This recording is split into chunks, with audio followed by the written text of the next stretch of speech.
Contrary to rumor, I was born sometime after the dinosaurs went extinct. During the Great Patriotic War, World War II to be exact, America and its noble allies, the Soviet Union and the Chinese, were aligned against the abominable Germans and Japanese. But that all ended with a bang, an atomic bang to be exact, when I was about this big. When I went to school, it was a totally different story. It was the Americans and our loyal German and Japanese allies aligned against the abominable Soviet Russians and Chinese, who had stolen our bomb. We were terrified. The school made us do bomb drills every couple of months. We'd dive under our desks, cover our heads with our hands, look away from the window so we would survive the atomic bomb. That's right, we didn't believe it would work either. There was a bit of angst. Now, we boys took things in our own hands. We had G.I. Joe dolls about this size, and we'd line them up and we'd pretend we were fighting the Japanese and the Germans, or the Russians, or the Chinese, whatever it was. And when we weren't fighting them, we were fighting each other with rocks and sticks and fists. We were a generation of fighters. But when we boys weren't fighting, out of the corner of our eyes, we noticed that the girls were changing. They were developing figures. Well, the schools may not have had any idea what the specter of the bomb was doing to our brains, but they did know what the girls were doing to our brains. And they had an agenda. They wanted to get the rock-throwing, fighting little boys together with the little girls sometime in marriage to make another generation of soldiers. Here was their strategy: social dancing. They figured you have to talk to a girl to dance with her. If you talk to her, you might learn to get along with her, and that might lead to marriage. Here's how it worked. We all go in the gym. The boys on this side, the girls on this side. And the boys make that 10-meter march of death up to ask a girl to dance, a pretty girl, or not. I was a little scared. I was scared of rejection, although nobody ever said no.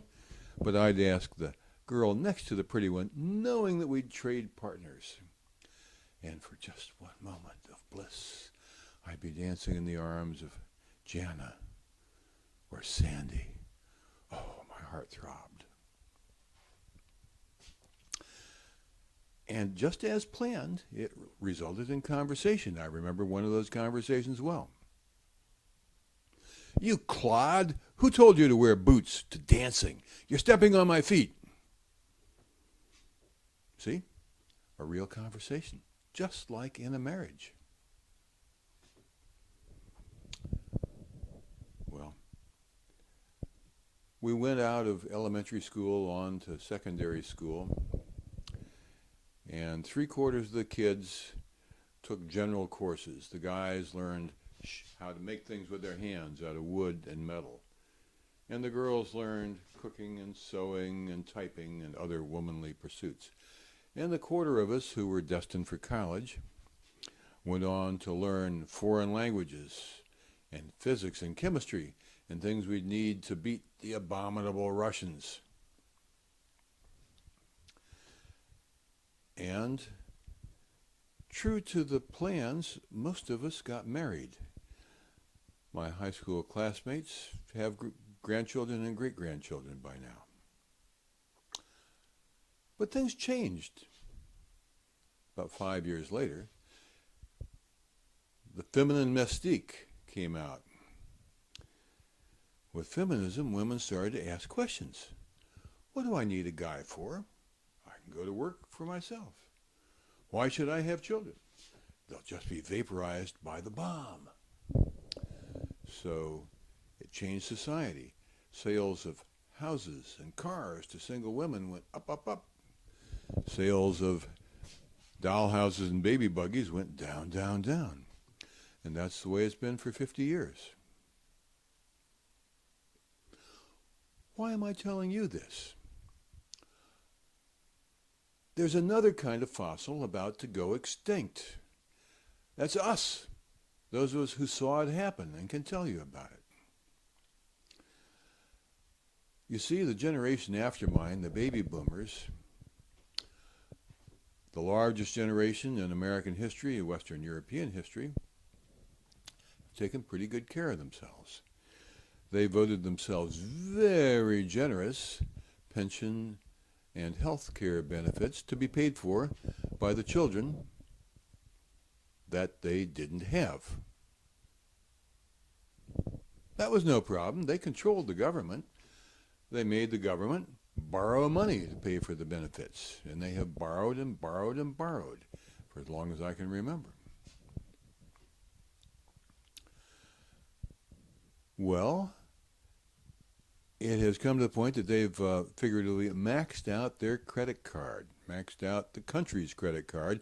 You can't borrow much anymore because the level of debt is already approaching $70,000 for every man, woman, and child in the United States. And it's growing about $3,000 a year.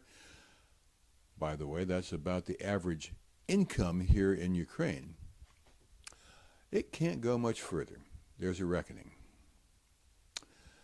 So that means that when it comes time for your retirement, there'll be nothing there and you can't borrow to support it. What do? Here's my recommendation. At the dance club, the Toastmasters ball, wherever, boys on this side of the room, girls on this side of the room, walk on over to the lady of your choice and start a conversation. Get married and have children, because as it was for eons before social democracy, and will be for eons afterwards, children are your security in old age. They're the only ones who will be able to take care of you. And you know what else? They're kind of fun. You might like them.